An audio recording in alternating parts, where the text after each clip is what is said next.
हमारा झगड़ा 15 और 85 का। ज़रूरत तो है नेता लोगों की ज़रूरत है, नहीं होंगे तो एक जिम्मेवार आदमी। मेरा नाम रामदास है, पप्पू नाम RD त्रिशरण। तो RD त्रिशरण क्यों लगाया? एक ये बताऊँ, इसमें बताऊँ? नहीं, बहुजन समाज के लिए ये बताइए कि आप कितने दिनों से लगे हुए हैं? मैं 84 तो बहुजन थे, उससे काफ़ी पहले 80 के करीब से। 1980। कितने उतार चढ़ाव देख लिया आपने बहुजन समाज की राजनीति में? चढ़ाव देखा, उतार तो चलता रहता है, हमने चढ़ाव ही देखा है। जितना समाज जग रहा है, समाज जितना पढ़ रहा है, जितना बाबा साहब का मिशन जो लोग चला पा रहे हैं, सब लोगों की जिम्मेवारी हमारी भी है, आपकी है, जो जानते हैं। कभी उन लोगों की है जो बात को जानते हैं, वो बात को फैलाते हैं। बहुत ही अच्छी विचारधारा रही है हमारे समाज की और बहुजन समाज की 85% के विचारधारा। हाँ, 85 और 15 का ये फ़र्क है जो रहा है। हमारा झगड़ा 15 और 85 का है। तो ये झगड़ा जो 15 और 85 का है, तो हम 85 को अपनी तरफ क्यों नहीं ले पा रहे हैं? 85 में सारे शोषण जो जगह हो रहा है। आज का जो समय है, हम कह नहीं सकते कि सभी लोग शोषित हैं। कुछ लोग ऐसे भी हैं जो आर्थिक रूप से मजबूत हैं, तो फिर भी हमारी राजनीति जो है 85% वाली रह नहीं गई है। जो जिन्हें आप बता रहे मजबूत लोग हैं, जिनकी आर्थिक स्थिति अच्छी है और जो लोग पढ़ लिख गए हैं, बाबा साहब को उन्होंने पढ़ा है नहीं पढ़ा ये तो मैं नहीं कह पाऊँगा, लेकिन अगर पढ़ते, और पढ़ने का मतलब पढ़ने से कुछ नहीं होता, मानने से मतलब है। अगर बाबा साहब की बात को माना होता, उन्होंने माना होता कि हमारी जिम्मेवारी क्या है, हम पढ़े लिखे तो क्यों पढ़े लिखे, आगे बढ़े तो कैसे बढ़े, आगे बढ़े तो कैसे बढ़े, नौकरी लगी तो कैसे बढ़ी। ये बाबा साहब की मिशन का कारवां है, जो बाबा साहब को बात समझे आगे बढ़े। लेकिन वो जो जिनकी जिम्मेवारी थी, इस बात को समझते थे, वो अपनी जिम्मेवारी को चला नहीं रहे। वो ऊपर में चले गए, ऊपर में वो अपने को अपना मानते ही नहीं। वो उनकी जिम्मेवारी ये नहीं समझते कि हमारी जिम्मेवारी जो बाबा साहब मिशन को अधूरा छोड़ गए हैं, तो हम उसको आगे बढ़ाएं। वो उनके पास सब कुछ है, उनके पास माइंड भी है, उनके पास समय भी है, उनके पास एजुकेशन भी है, ताकि लोग दूसरी उनकी बात को समझ सकें, मान सकें। मैं अनपढ़ हूँ, इतना पढ़ा लिखा नहीं हूँ जो मेरा दबाव लोगों पर पड़े। दबाव का मतलब ये नहीं है क्या मानसिक तरीके से दबाव, मतलब बात को समझाना। दबाव का मतलब मानसिक तरीके से आदमी पर दूसरा अपना प्रभाव। देखिए कोई एक इंसान की जिम्मेदारी होती है या पूरे समाज की जिम्मेदारी होती है? जी, पूरे नहीं, एक ही नहीं है, ये सबका बिल्कुल। जो जागरूक लोग हैं, जो बाबा साहब के मिशन को जानते हैं, उनका सबसे ज़्यादा कर्तव्य बनता है कि वो इस जिम्मेवारी को निभाएं। आपको लगता है हमारे समाज में इस समय नेता की ज़रूरत है? किसी नेता तो जितने होंगे उतना अच्छा ही है। नेता होंगे तब तो कुछ बनेगा। हमारे में से समाज में जागरूक आते हैं, उन्हीं में से नेता बनते हैं। ज़रूरत तो है नेता लोगों की ज़रूरत है, नहीं होंगे तो एक जिम्मेवार आदमी। नेता का मतलब एक जिम्मेवार आदमी है। अब यहाँ पर हम बहन जी को देखे जाते और में हैं, सब किस तरह का क्या मिशन चल रहा है, एक कहीं न कहीं कुछ न कुछ तो कमी है ज़रूर। लेकिन कैडर वाली बात तो पक्का है कि कैडर अगर चलेंगे तो ज़रूर मिशन आगे बढ़ेगा। आपको क्या लगता है, कैडर जो अगर नए सिरे से चलाए जाएँ उसमें कुछ बदलाव लाने की ज़रूरत है? मैं थोड़ा कम सुनता हूँ, क्या बोला था दोबारा? मैंने कहा कि अगर कैडर दोबारा से शुरू किए जाएँ, हाँ, तो उसमें क्या कैडर की विचारधारा में थोड़ी सी बदलाव की ज़रूरत है या पुरानी विचारधारा से हमारा काम चल सकता है? अब ये आज तक बदलना तो चाहिए समय के अनुसार। जैसे पहले भी आपने सुना होगा कि पहले काशीराम साहब ने समाज को इकट्ठा करने के लिए तिलक, तराजू और तलवार, ये भी इस पर लोगों ने कितना एतराज़ किया था, लेकिन उससे समाज इकट्ठा हुआ। लेकिन वही तिलक, तराजू और तलवार हमारे अगेंस्ट खड़ा है। हाँ, वो तो पहले से ही है, वो तो तब भी खड़ा था, अब भी खड़ा, वो तो है। नहीं, तो हम पूरी तरीके से नहीं कह सकते। जो शिक्षित है, आज समानता के विचार को मानता है, चाहे वो किसी भी समाज से आता हो, सवर्ण में ही क्यों ना आता हो। हाँ, मान ठीक बात है, वो तो सब तरह के लोग हैं।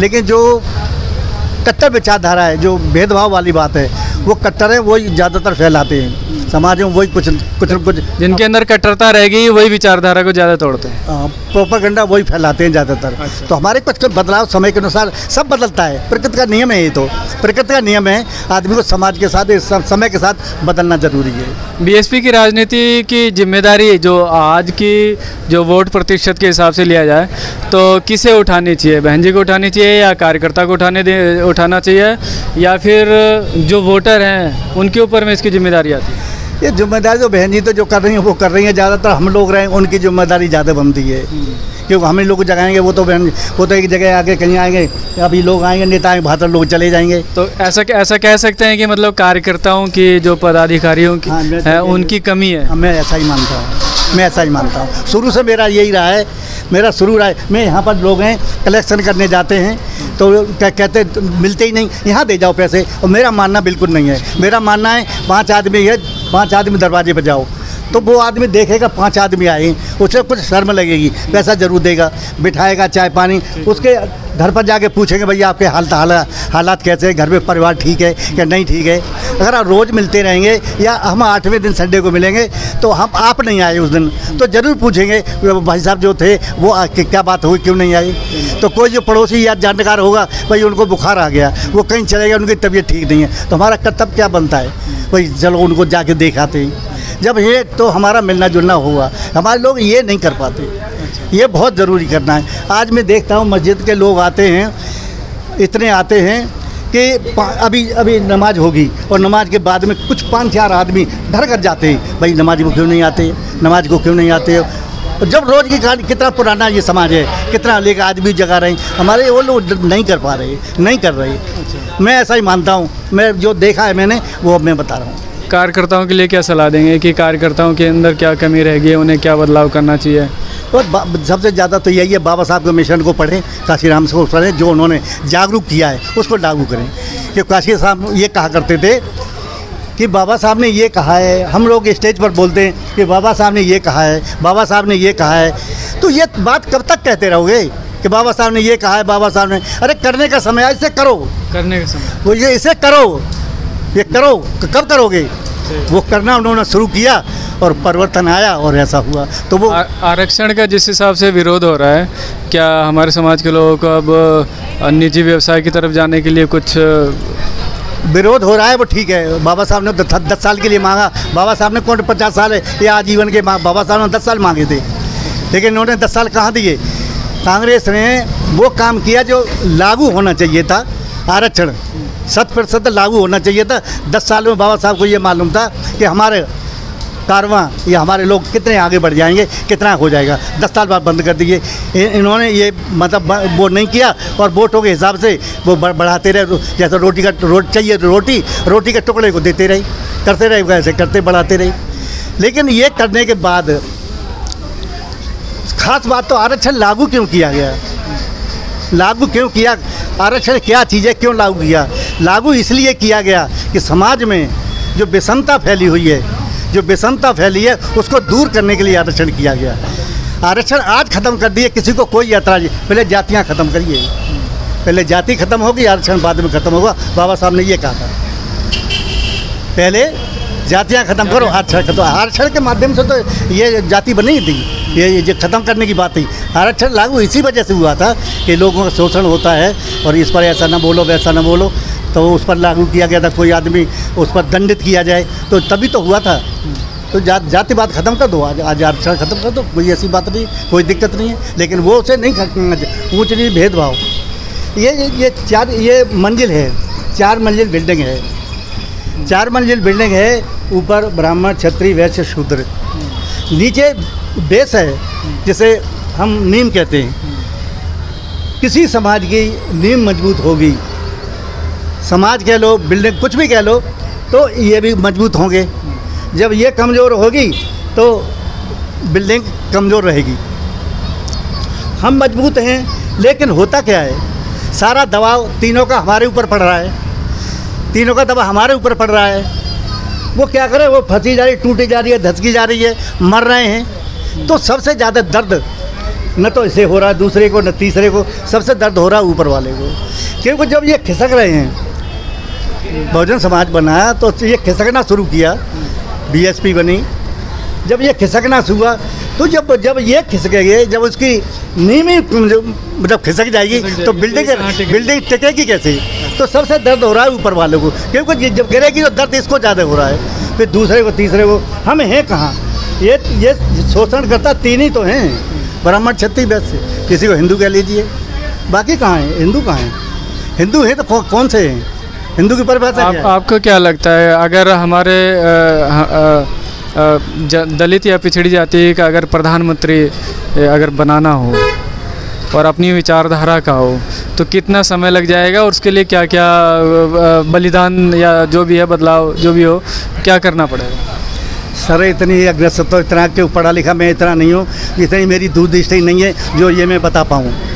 लेकिन हाँ ये है, कोई जैसे आज हमारे राष्ट्रपति हैं, राष्ट्रपति जैसा आदमी मंदिर में जिन किसके पैर छुए थे मैंने देखा नहीं, लेकिन आप लोगों ने देखा, मालूम होगा किसी के पैर छुए थे उन्होंने, राष्ट्रपति ने जब बने थे या क्या बात थी तो पैर छुए उन्होंने।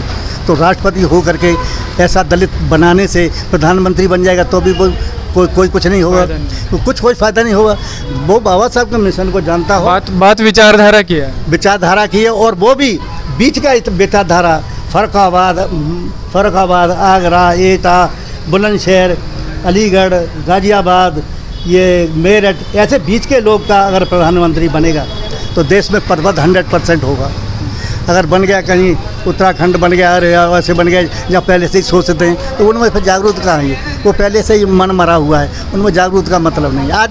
आज भी हम देखते हैं, मैं ऐसी जगह का डिस्ट्रिक्ट एटा का रहने वाला हूँ, हमने संघर्ष देखा, मेरे भाई थे, हमने संघर्ष किया है, साथ में रहा उनके, लेकिन वो ने देखा है जब वो होली जलती थी तो दूसरे लोग कहते आखत जानते हैं, यूपी के रहने वाले आखत जानते हैं, जो बाली जौ की बाली तोड़ करके जो नया पौधा होता है उधर डालते हैं, तो उसे डालने नहीं देते, कहले हम डालेंगे। भाई डालने के बाद ऐसी कम तैसी यही थे। हम देखते हैं जलवादी आग जलवादी, मैं उसमें मौजूद था, जलवादी होली जलवादी, आखत भी डालिए, कर लो क्या करोगे, फिर होली अलग दूसरी पार्टी है, फिर क्या करते थे वो रंग डालते थे और हम गुलाल लगाते थे। भाई साहब ने ऐतराज़ किया, सदा तो पहले थे तलवारें थी घर में, तो वो कहते थे हम तो रंग डालेंगे, और तुम रंग डालो। भाई साहब ने ऐतराज़ किया, तो रंग डालो, हम तो कोई बात नहीं, रंग हम ही डालेंगे, गुलाल तुम लगाओगे तो हम लगाएंगे, तो हमसे गुलाल कहते हो, जब हमारा तो बात संबंध ही नहीं, विचारधारा ही नहीं बनती, तो हम उसमें क्यों ऐसा है, क्यों करें? तो हम आज लड़ाई है, हम मेल जोल की बात करते हैं, हम मिलते हैं, गले मिलते हैं, और यहाँ विचारधारा फिर लड़ाई की हो जाती है। तो हम मिलने के लिए कर रहे हैं कि लड़ाई झगड़े के लिए? इसलिए तुम अपने अलग रहो, हम आखिरकार मिलने के जब आते हैं ना, तो हमने उस मोहल्ले से इस मोहल्ले में अपने में आने नहीं दिया उनको, बंदूक लेके खड़े हो गए, आने नहीं दिया उनको, नहीं आने, बंदूक वाली बात मत करो। बिल्कुल नहीं आने दिया। तुम्हारे पास है, तुम्हारे पास भी है, ज़मीनें हैं, गवर्नमेंट सर्वेंट नहीं है, एक दो हैं हल्के फुल्के, तो आने नहीं दिया। क्यों भाई? तुम उधर रहो, ना जगाना, तुम जो कर दे वो करते रहो, हम कर रहे, ना आने नहीं दिया, ना हम तुम्हारी तरफ जाएँ। चलिए, बहुत बहुत खुशी हुई हमें।